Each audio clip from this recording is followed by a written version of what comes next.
never show him and Black Mask each other or anything, but they might as well. It's highly insinuated. Yeah, it's implied. Yes, it is. Black Mask is having a scene and Victor's ass like, you okay? And you think Black Mask would be like, get the f off me. He's like, thank you. I'll be all right. A little longer.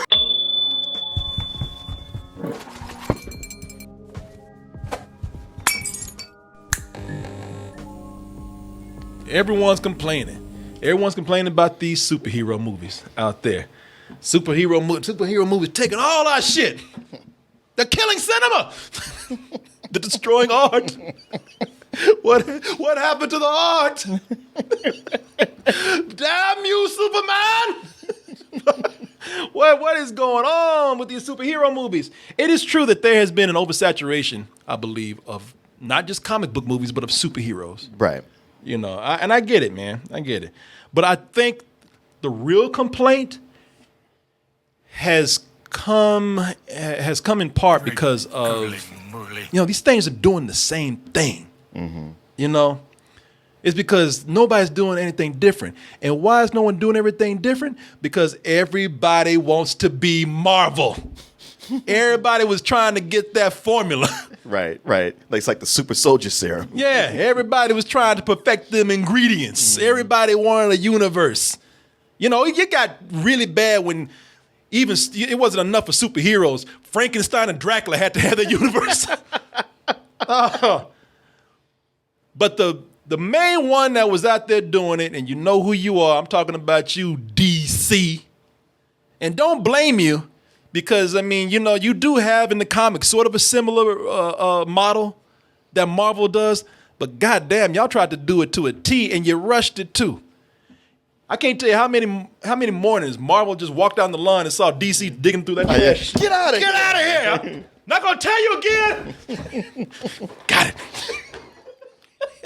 Just, you know, just. I don't want to ever see you around this neighborhood again. Yeah, man. Yeah, DC, get the out of here, god damn it. Like a bunch of raccoons. Yeah, DC. Thing is that other companies found success with their superhero properties, but not being Marvel. Mm-hmm. In fact, going the complete opposite from Marvel. That's what you got to do. Yeah, going the complete opposite direction from Marvel to the point where they said, you know what? We're going to be so anti-Marvel that we're going to make rated R superhero movies.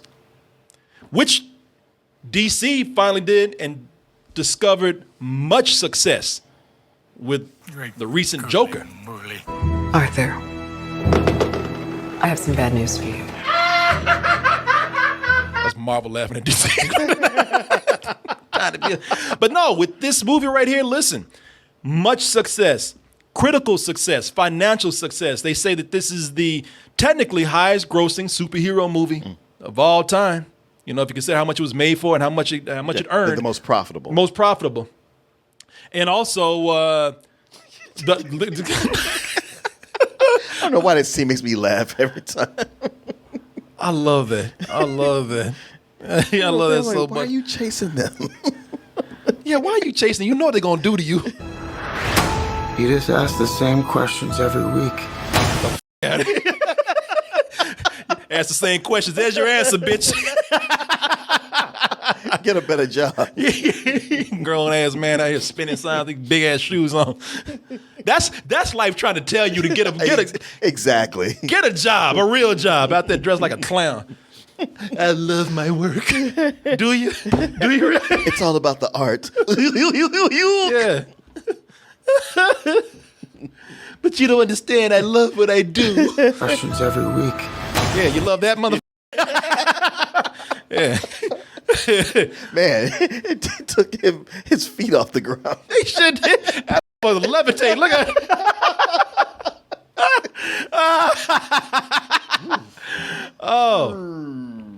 But have the most Oscar nominations. I mean, this thing was a huge success for them all around. Yeah, a juggernaut. Juggernaut, man. It got to the point where DC and many other people like, wait a minute, you mean that we can actually sell superhero movies with blood, guts, gore, the naughty words? We can do all that? Man, f*** these kids. Shit. What we doing this whole time, man? Hell, kids don't get Oscars.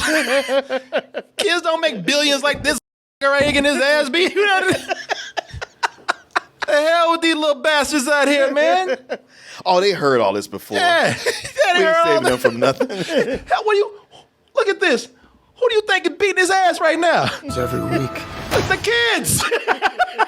The fucking kids. Yeah, man. You know, give the people what they want. Mm-hmm. To hell with everything else, including your little ass. And that is where we get into the Emancipation Proclamation documentation of one Harley Quinn. Harley Quinn, boy, it's a hell of an emancipation. Hey, look, this is the Me Too era. This is the era of female empowerment. That's right. Harley said, I can't be continuing to get my ass beat by a clown. I mean, even a cartoon for kids, that bitch got abused. She got the shit knocked out of her. Now, calm down, Calm down. That shit is rough, man. That's just like that's just like domestic abuse. It's disturbing. No, baby, calm down. I didn't mean what I said. What I told you a long time ago. One of the painful truths of comedy. You always take shots from folks who just don't get the joke. You can't have that shit. Joking, knocking holes out of windows and everything. This is not going to do today. No, I don't care what her character is like. Even if it is Harley Quinn. And sure, some people might say, well, you know what? She deserves it for a lot of things. She shouldn't be with that dude in the first place. Well, that's always an argument. That always goes deeper than what we think. But also, ain't she a criminal? Ain't she done her little bit of dirt too? I mean, why should we feel sorry for her? Crying about the Joker dumped her. Bitch ain't done shit for me. You know, and that's the thing, man. We have this movie that we have a former victim of spousal abuse who's also a criminal in a colorful and somewhat goofy adventure that is also rated R. Can this succeed in such adult fare?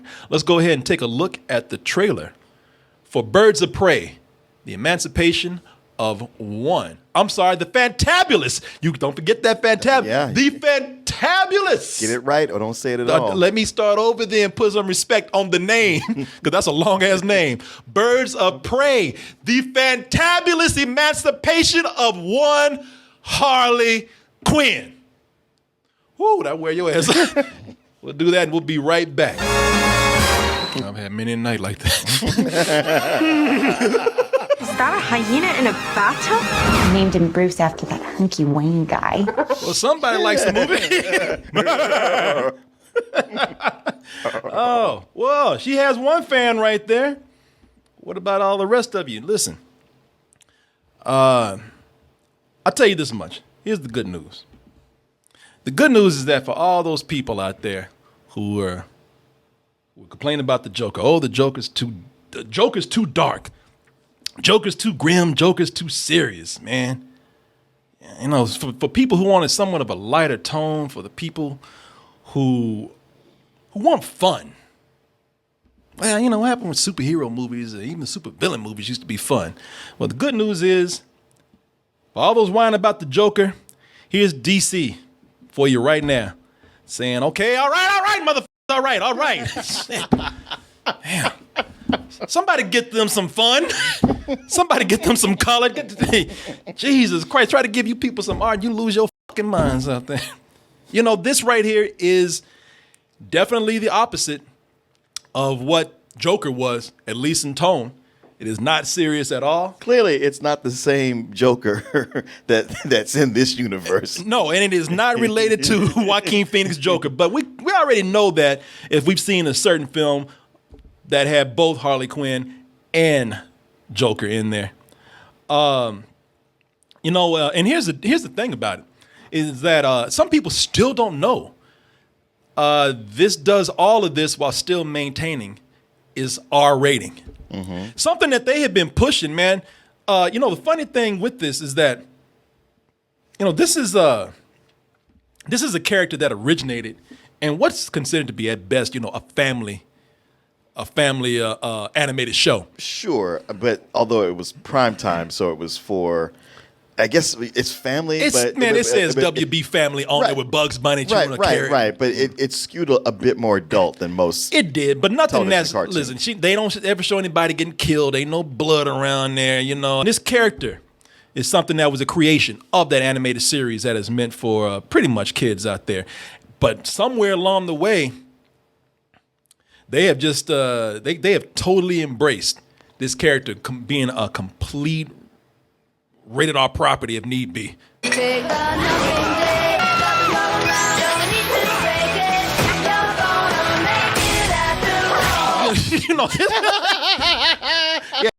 two Joker.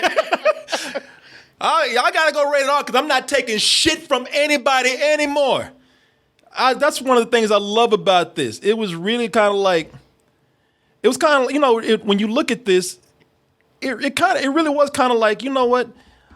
I gotta go rated R because ain't nobody gonna be pushing me through no windows no more.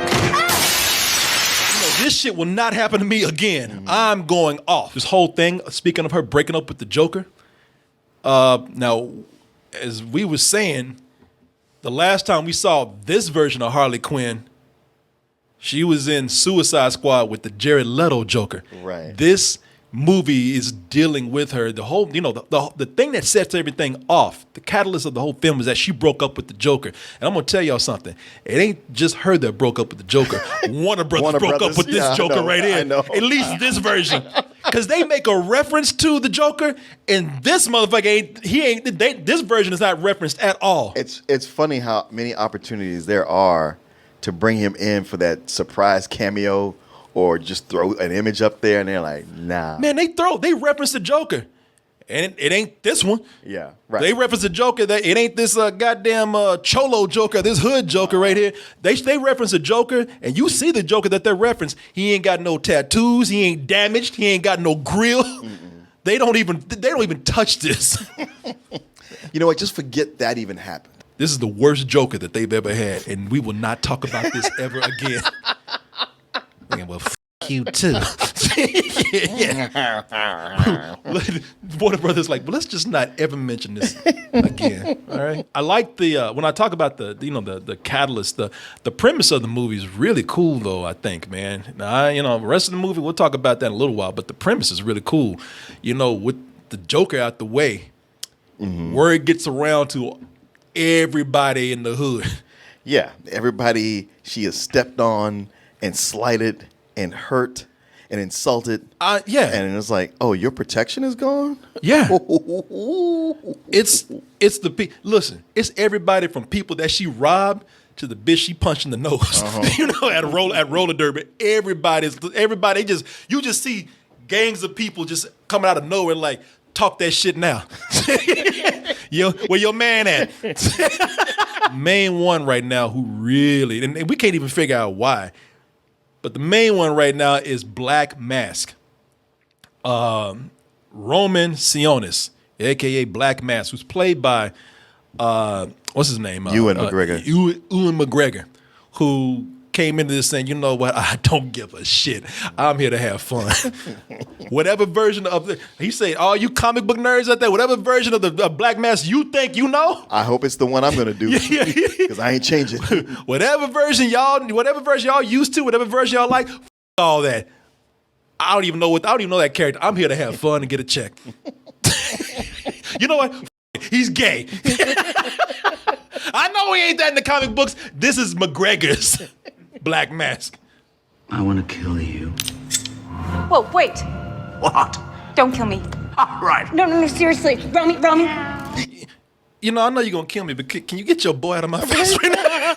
I mean, we can pick up this murder shit in a little while, but just breathing on my cheek. And licking me in the face. Yeah, tasting me. This just looks bad for all of us. Yeah. I mean, he's making you look bad right now. You lost something, right? And it got so quiet. I thought it was done. You see the way he stood still? I was like, wait a minute, is that it? He threw me off. You want this diamond back? I'm your gal. with these big titties. You know, she that's the whole thing. There's a diamond that's missing, that's been stolen from them. She kind of knows somebody who did it. She thinks that she can help them get the diamond back, and that way she gets to keep her face, because with this gay, crazy version of Black Mask, he loves to cut people's faces off. Yeah, that's his thing. That's his shtick. Mm-hmm. Or rather, he likes to get Victor Zsasz to do it. Yeah, man. Victor Zsasz, as you know, is the serial killer in the Batman comics. In this version, he's also kind of a serial killer who loves to carve himself up. But on the side, he's also an EDM DJ, as you can see, on weekends for parties and shit. I would say, and I want to get your opinion on this, Martin. I would say from this point on, your enjoyment of this film is how far you're willing to go with the very silly tone that they've picked for it. Because this is a straight up comedy. As far as talking about rated R superhero properties or supervillain properties, this is very much in the vein of Deadpool. Oh, this movie owes a lot to Deadpool. Oh, this movie. It's if they went to the Deadpool offices and got their garbage and start going like, okay, we're going to use this, we're going to use this, we're going to use this. Yeah. As if they took Deadpool while he's already crazy and gave him LSD. Really, this is Deadpool on drugs. The film is fun. It's goofy fun, but it's got major tonal issues. Harley Quinn, as far as this version that we've had here, I always thought that character, I'm just going to say, I thought she was stupid. All right. I think the character is fun. I thought Margot Robbie and Harley Quinn were the best things about Suicide Squad. But, come on, y'all. We talking about a character, a woman that was dipped in chemicals to be turned into cotton candy. You dip her in chemicals, her hair going to be burned off. Right. Because I always thought this was stupid because, listen, if all it takes to have chalky white skin and cotton candy hair, all it takes is to be dipped in chemicals, everybody would do that shit. I feel like they would not do that. No, all these people want to be jokers out here. Be lined up. If nothing else, the way it turns your skin white, they bottle this shit up and sell it. It'll be the ultimate skin peel. Well, it would either be sold or all that would be shut down. Michael Jackson would buy this company and it would be the ultimate skin peel.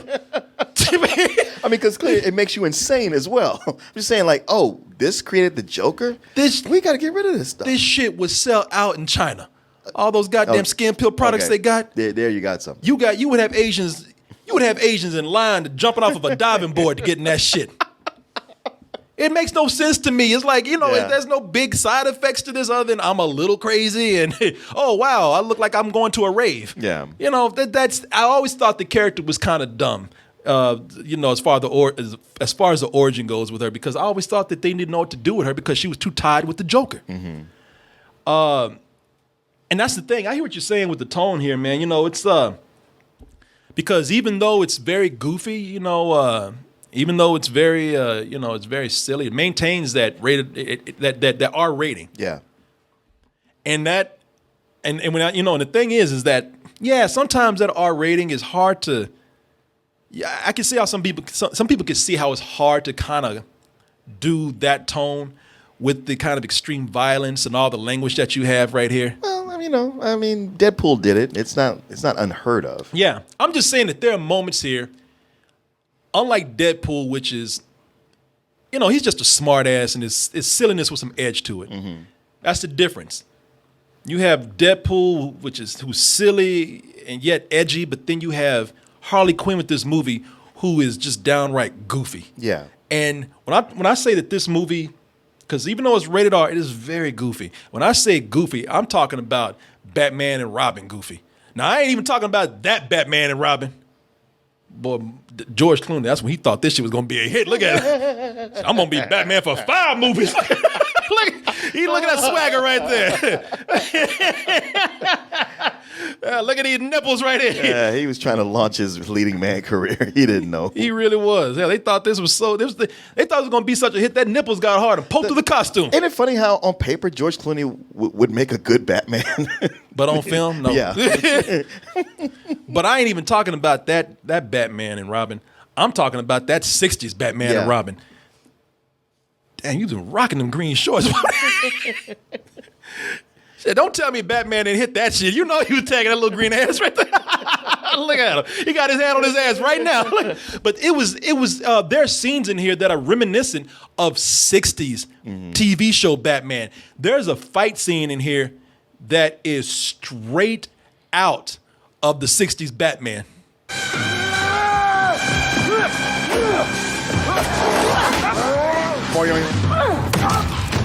Bitch, you almost hit me. What are you doing? You know, seriously, man, it's a combination of the Schumacher Batman and Robin. Yeah, I was just going to say that. It's a combination of that in the 60s Batman and Robin show. In fact, when you watch this, you can see the words popping up off stab. You know, you could see how it is just like that in tone. I think this is a thing that's going to throw people off. Well, I think people will, even though that might throw them off, I think other people will appreciate that scene for the choreography. It is. There's a lot of that scene goes on for a while, and I didn't even look at it and think like, okay, this is going on too long. I thought, man, this is actually kind of cool. Silly as Yep. but both things. But it's cool. I'm gonna tell you. Listen, for me, I had some major problems with certain things that they did. They did a couple of things in this film where I said, okay, for me, that's where I personally draw the line on these kind of things. But overall, I had a lot of fun with this. I think that this is a very entertaining movie, and this is something I'm not even looking forward to. So the best way that I can really describe this movie to get you prepared for it is that keep in mind that they amp up the silliness and the goofiness in this film, but it's almost like they took Suicide Squad, because this has the same sort of thing, like taking the same cues from Suicide Squad, the pop music, the fluorescent colors, the frantic tone, and it's almost like they said to Suicide Squad, come here, sit down. Let me tell you how you up. All right, and let me tell you how to do it right. It's not a perfect film by any means. It has problems, but everything that Suicide Squad was trying to do, this movie ran circles around that bitch. Because the main reason why is because this has focus. Say what you will about the tone of the film, but it is very true to the nature of that character. Harley Quinn is very frantic. Harley Quinn is insane. Harley Quinn zones out and doesn't even know what she's doing half the time. The movie, one thing that you can say, now they may have taken some liberties with some characters in here and taken some liberties with what they've done from the comic, but one thing I can tell you is that the momentum of this movie and just the way that it's even edited and the way they change style in this film, because it's a movie that's very driven by style, but it's Harley style. And that style is all over the place. But when I say all over the place, it's just jumping from thing to thing. Even her narration is jumping from like this time, because she has a short attention span. Right. She's trying to tell a story. Let me backtrack. I forgot this part. That's gonna throw some people off. But me, I think as far as if you could form a movie just totally around a character's personality, they did that here, and I thought for the most part that worked. Yeah, you're absolutely right about all those things you just said, and had this just been Harley Quinn's movie, I think it would have worked better. I think bringing in the Birds of Prey is a lot of where the problems come in. At least for me, the things that pull it down. They just didn't do I mean, they do spend time with the characters, so I don't want to say they don't develop them. And at the same time, their stories aren't as interesting. They just seem to pull away from everything else that's going on. It's every time, like even with the Huntress, we're introduced to her, and then she's gone for so long, and when she comes back, I'm like, oh yeah, I forgot you were even part of this. It's all just they're all just kind of peppered in there just to lead to the end, just to have the big climax at the end where they all get together. You know, listen, don't that title means nothing. They know what they're doing. Yeah, they know. This is Harley Quinn's movie. And I didn't even think those other characters were meant to be that big. Those other characters are, and you know, as far as those other characters go, They're just meant to be there to propel the story. I would feel worse about them if I thought that they were bad. I don't think they're bad. They all play a place. They all have presence. They just don't have. All they have is like a backstory, so you know their motivation, and probably one personality trait. They got a backstory, and they get to be in fight scenes. Yeah, and they got one personality trait, and they get to be in fight scenes. But because I'm looking at Mary Elizabeth Winstead. There she is as the Huntress. She's there to get revenge for her family that was murdered. Journey Smollett Bell. I should have just said Jesse Smollett's sister. That's a lot of shit to say. She pisses off Black Mask, and now she has to help her friends if she wants to survive. You have Rosie Perez as a cop. Well, she's on the run because that's her job to go after the bad guys. So he already ain't gonna like her. You have the spunky teenager, Ella J. Basco. She's done something. She's stolen from Black Mask, so they got to help her out. And of course, you have Harley Quinn, and we already told you she just pissed everybody off. Yeah. It's funny because the opening, the initial premise of Harley Quinn has pissed everybody off, and they're all coming after her. I thought, man, that is such a great premise. Yeah. And we're going with this. But then you got all kinds of stuff with these other characters and a diamond, and we got to hunt and find this. And I was like, man, y'all are complicating this in the worst way. Yeah, it's taking the focus. It's moving the focus to something that's really kind of silly and tired. Those characters are so, they're a supporting cast to Harley Quinn, and in such a case that. Even Harley Quinn there's a point where she explains their roles late in the movie. It's like, well, you could have done this shit at the beginning. You just betrayed him. You just killed his BFF. You're dumb enough to be building a case against him. We're gonna have to work together. That's the kind of scene they have in movies when they have a low expectation of the audience, because they're like, all right, everybody's watching this. You probably weren't paying attention up to this point, so we got to stop and explain everything up. That's happened. That's the problem with her narration in this, is that there's a tendency to over narrate a lot of things, and they think that they can get away with it because we're making a joke out of it. When we explain something, we put up a funny title card, and it's like, all right, this is still a lot of exposition. I don't care how you put. I don't care what gift wrap you put on this. Some of this might be done with flashy title cards, and some of them are actually funny. Title cards are. You shut up. Title cards. Hey, I'm sorry. Don't be abusive to her. She's had a lifetime of that. You want me to chunk you through a window? Shut up. No, man. I think that they do some hack things like the title cards, but some of them are actually really funny. There's moments where she's narrating, they use 2D animation to show you some things. There are moments where they use narration and you don't even know if she's telling the truth with that narration because she's so crazy. And there are moments here where she, when she does something and they never try to, she looks like she's about to do something good, but what I thought was cool about her and her style is that they never pull back and say like, this person is trying to be good. This whole shit that they have with this teenager right here, you think it's going to be a story where Harley Quinn all of a sudden finds this spunky little teenager and she's going to somehow find the good in her. And they're like, nah, this bitch is not good at all. Everything she does, she's going to be bad up until the end. They never, when they say anti-hero, they really do mean anti-hero. She tells you, I don't like this good guy stuff or good girl stuff. I was very happy that they stuck by that. Yeah, they don't try to sugarcoat that at all. Don't ever turn your back on this chick. I think a lot of comic book fans are going to see this and they're going to appreciate some things about it that they really tried to stay true to, that the fans want them to. Now, on the other hand, there's some things that they changed around that y'all going to be like, man, bullshit. Yeah, there's some stuff they changed and he's like, what was the purpose of that? So y'all know crazy ass Victor Zsasz right here, the guy that cuts himself. He's the serial killer. For every victim, he puts a notch on his body with his knife. He mutilates himself. Well, he still does it here, except that, you know what? Not only is he a crazy serial killer, how about he's gay?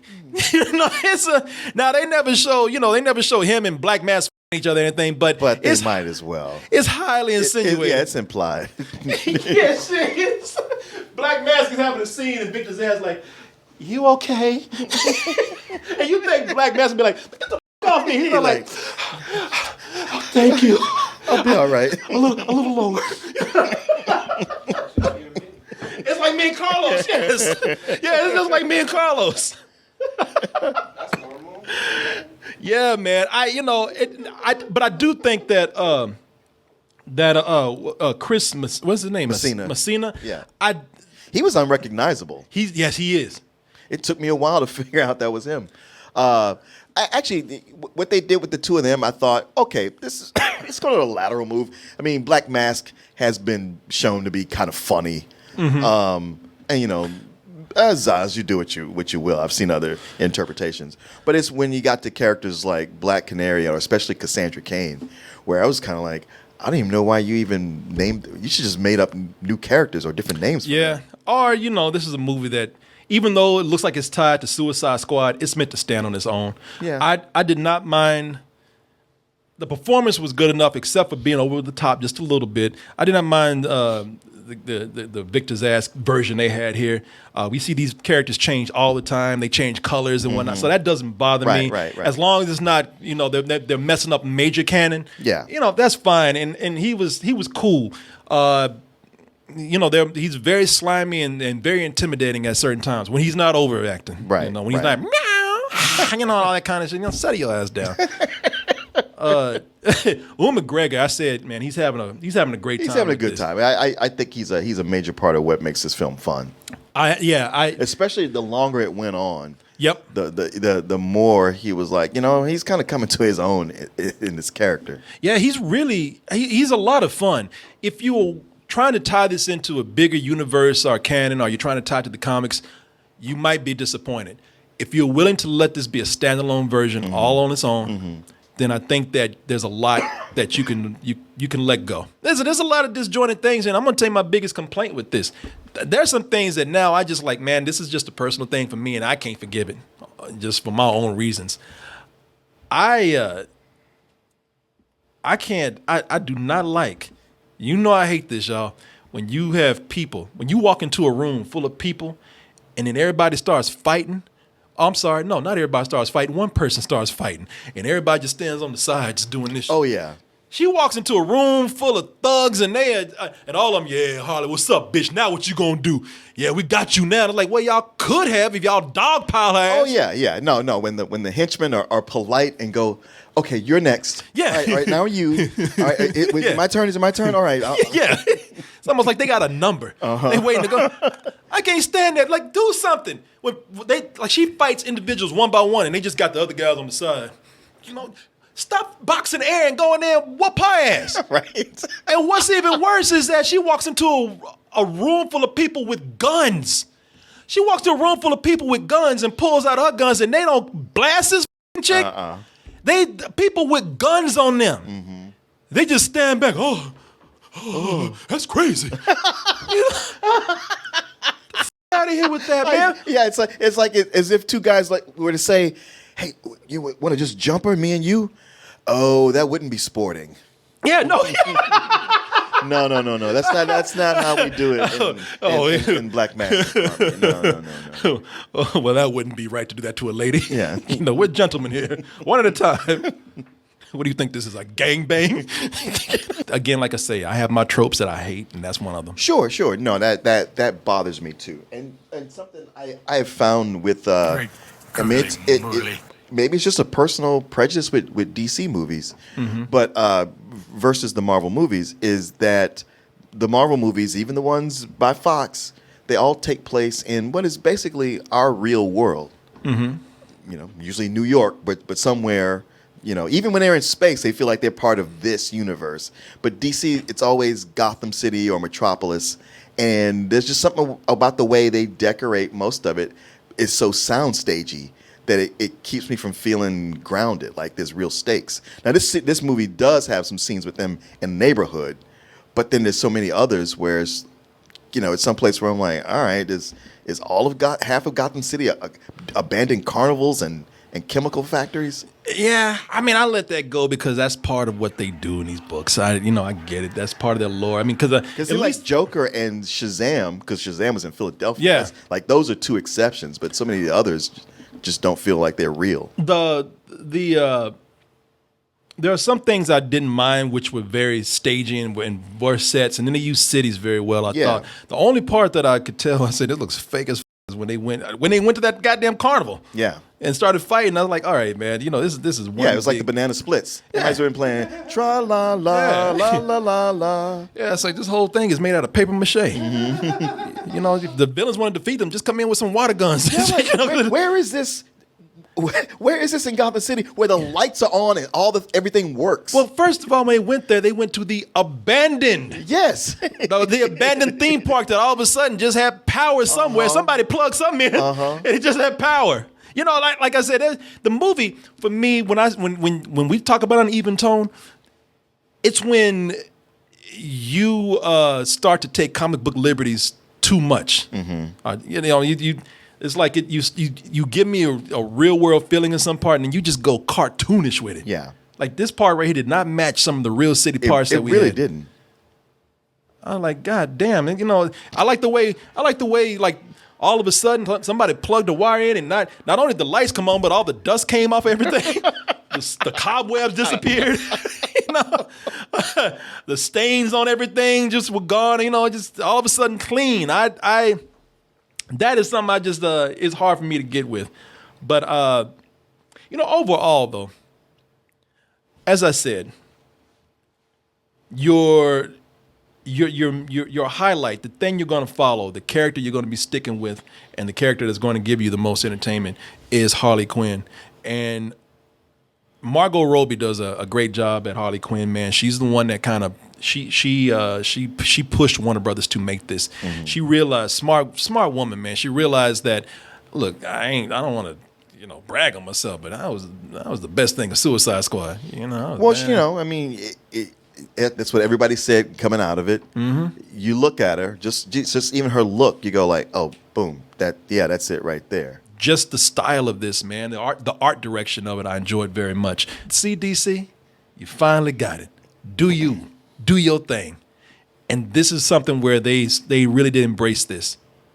And, they said, I feel like it would have been tied down had they been like with every other movie. They would have been tied down very much had they been trying to fit this into a larger universe. Sure. With what they're doing here, but it could, maybe. I mean, you know what? You go through all this, you go like, wait, so Batman's not going to get involved in any of this here? Let me tell you something. Let me show y'all something right here. Look. I mean, Batman has a whole squad, and none of them are getting involved. Y'all look at this shit. Mutual. You can see that shit from Wayne Manor. That is a major catastrophe in Gotham. She blew up a fucking chemical plant. Chemical plant, and that would burn for about 6 months. That would have a fucking mushroom cloud. And Batman ain't on this. And Alfred's like, sir, and Bruce Wayne said, I can't even right now. He's like, I'm too busy erasing the Joker. Still cleaning up after this fool. You just turned into Mr. T. I pity the fool. That's Bruce Wayne. That's Batman doing Mr. T. I pity the fool that has damage on his head.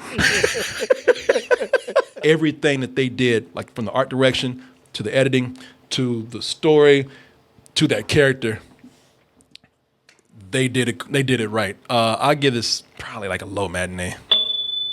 Oh. Yeah. I know you like this better than I did. I mean, but it's like we have the same analysis of it, but the things that I don't like, I disliked more than you. Yeah. But I was still thinking a low matinee. It's an entertaining movie, but I do feel like it could have been tighter and I could have had more fun. Movie says, look, you can talk shit all you want to. I'm just here to make you laugh and give you some action and shut your ass up for about.